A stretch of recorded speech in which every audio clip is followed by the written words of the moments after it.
J'ai toujours été une fille sage, résiliente, autonome. J'ai passé au travers beaucoup de choses.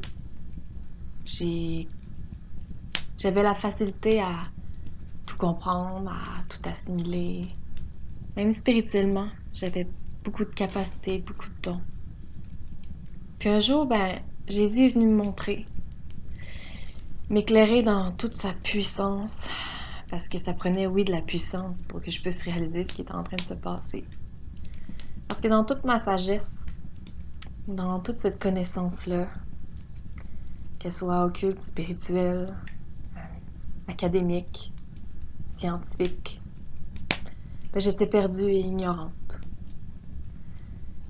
J'étais ignorante d'esprit parce que j'ai cherché la connaissance du mental, la connaissance spirituelle, mais en fait j'avais trahi mon cœur, mon essence qui a été créée par Dieu. Je l'ai dérobée de ses lois naturelles. Eh oui, je me suis dérobée de toutes les lois naturelles que Dieu avait mis pour le bien-être de l'humanité et de ses œuvres. Je me suis même crue en dehors de toute chose. En fait, je me suis sentie en dehors de toute chose, libre de toute chose.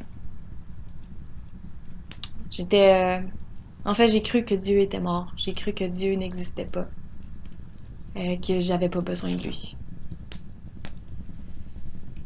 Et puis un jour, on sait pas trop comment ça arrive, ces choses-là. Mais tout ce que je peux dire, c'est que j'ai vécu la grâce et que j'ai été bénie.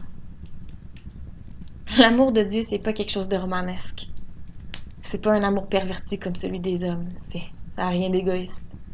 C'est quelque chose d'inexprimable, de grandiose, de bienveillant, dans une mesure qu'on peut même pas imaginer. Ces lois sont pas moralisatrices. On n'a pas besoin de se rebeller contre elles. Elles sont salvatrices et sont naturelles.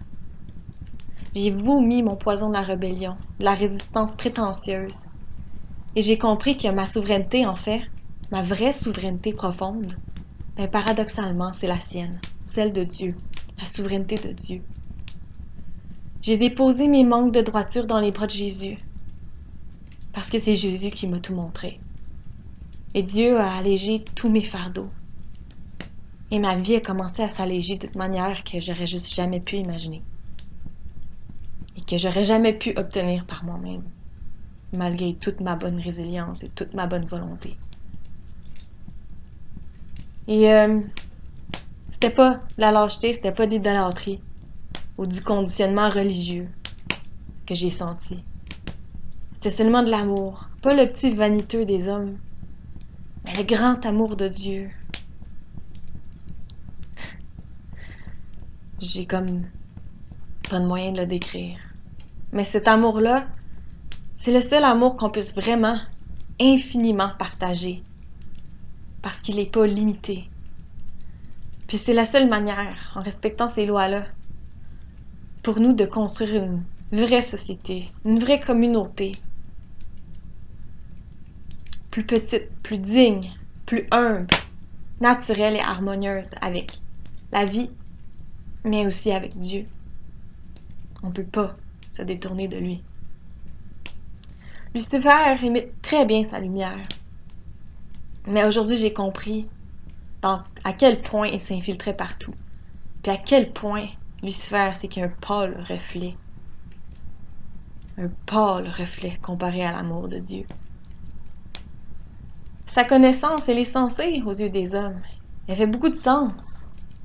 Mais aux yeux de Dieu, aux yeux de Jésus qui est parfait, c'est une folie complètement vicieuse, injuste et orgueilleuse. Les élus, c'est pas ceux qui vont réciter les paroles par cœur, avec la dureté de leur ego, ou qui vont prier selon leur propre glorification.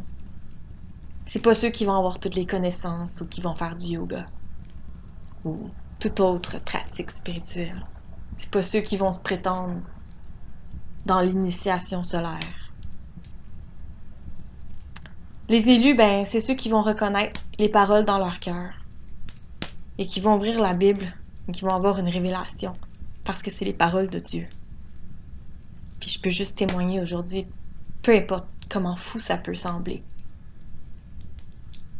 Il y a juste Jésus qui peut nous éclairer par sa droiture.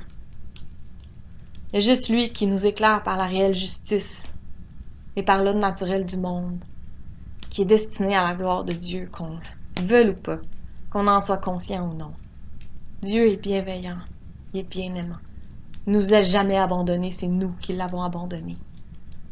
Et pour ça, je demande pardon à Dieu, pardon à Jésus-Christ pour ma vanité spirituelle, même si je me croyais même plus dans la spiritualité. J'étais perdue. Je demande pardon aussi pour la vanité des hommes, quelle qu'elle soit, qui sont savants, mais complètement ignorants.